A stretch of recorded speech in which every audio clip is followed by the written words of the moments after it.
Hi, I'm Lisa. And a few years ago, my husband Daniel looked me in the eyes and told me I wasn't enough for him anymore.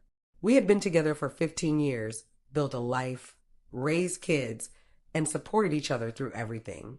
Or at least, I thought we did. But apparently, I had become too boring, too predictable, too stable. I still remember the way he said it. Not with anger, not with regret, just cold indifference. Lisa, I need someone who inspires me. You don't. That moment shattered me. It was like I had been erased from my own life, reduced to a background character in a story that used to be ours. At first, I blamed myself. Maybe I was too comfortable, too caught up in being a wife and mother to be exciting.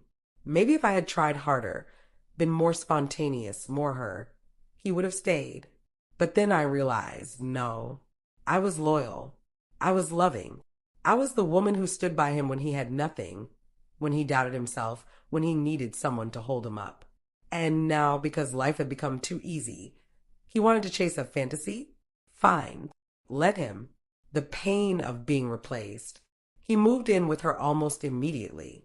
She was younger, energetic, the kind of woman who still had that spark of excitement about the world because she hadn't spent over a decade sacrificing for someone else. And me?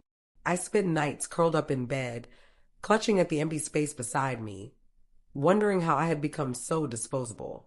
The worst part wasn't losing him. It was losing the illusion of who I thought he was. The man I loved would have never done this. But the man who did was never really mine to begin with. Rebuilding myself.